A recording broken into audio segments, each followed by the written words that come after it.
Hi guys, it's me again doing some cooking vlog again. So kita mo guys, yan nakalamyang pansit akong naluto. Pagka Sunday ganap guys, mo na siya. Pansit, wala may birthday guys. Then mahal ang isda. Then mas mahal pa man ang isda kisa sa baboy tungod ni Bagyong Christine. So I decide nga magpansit na lang guys. Then lesser rice. Kay carbo man na siya, kay pansit carbohydrates.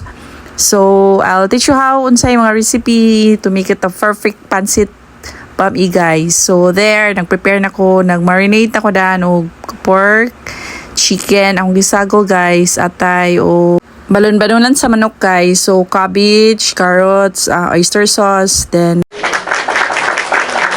shrimp cubes, and what else? Bombay, ahos. So, nagsaute na ko diya guys, o ahos and bombay. Mamagin ay first move doing cooking job kay magsaute first, o ahos, or bombay, or something mga lamas guys. So, there, ako nang gisaute with the akong giluto da ng marinated nga pork ug chicken guys para maluto siya and musok ang lasa guys. Kanang marinate ako guys, gibutan ako siya soy sauce o gamay nga magic syrup. So para mo blend gyud ang lasa sa baboy ug sa manok guys. Kanang manok guys, ako nang gipa-chop daan pagpalit nako. So mga 1/4 ra na nga kilo sa manok, then 1/4 sad kilo nga baboy. So, after that, maluto na ang baboy o ang manok. Akong gibutan ang oyster sauce. Then, gilunod na sad ako diha ang atay o balon-balonan sa manok, guys.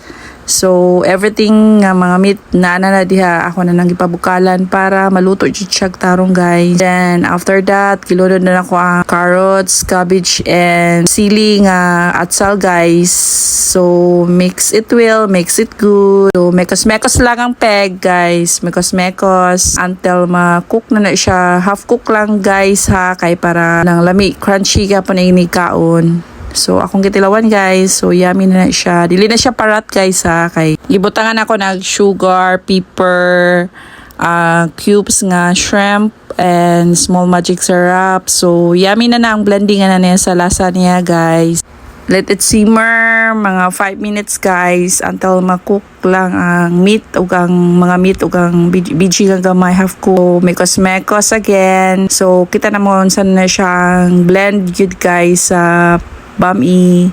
So after that ako nang gilunod ang bihon guys og shredded nga sibuyas, dahonan. So there, mekos-mekos, let it cook mga 2 minutes ang tanghon. So tanghon guys.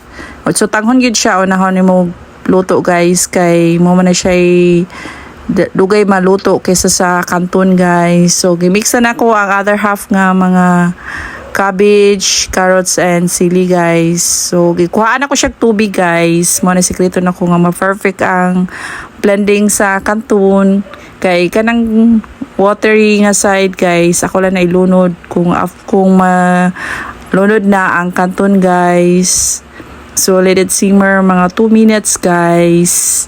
Mixing, mekos-mekos ng gyapon. After the 2 minutes nga mekos-mekos guys, steaming. So pagluto na niya guys, ako nang ilunod ang kanton. Half kilo nga kanton na siya guys. Then 1/4 kilo nga sutanghon ang kanton guys. So nagisod ko siya na guys. Gusto ko duha ka ng luwag yun kay para ma-mix yun together ang kanton. So ako lang nang i-blend og mayo guys ang kanton para mutuhop gid ang lasa sa mga lamas guys o mga pork o chicken sa kanton guys. Anyway, thanks for watching on my vlog guys. Thanks for your support. We're going 15K na. Thanks to my followers. Hopefully mo view mo sa akong cooking vlog. At least na may ma-learn guys. So muna na siya guys. Ako na nang gibutang pepper. Then, na-mix na ako together ang kanton and all the ingredients.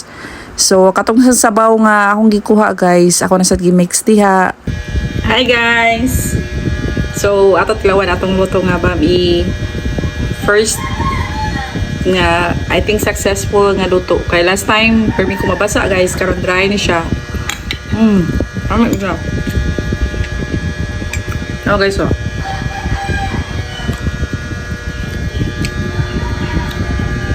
Kanton na siya guys. Pansit kanton. Bami style. So na siya pork guys. Chicken. Atay sa manok. Kompleto ricados gid siya guys. And cabbage, carrots. So yummy. Ngayon ta guys. Ngayon. Bye-bye.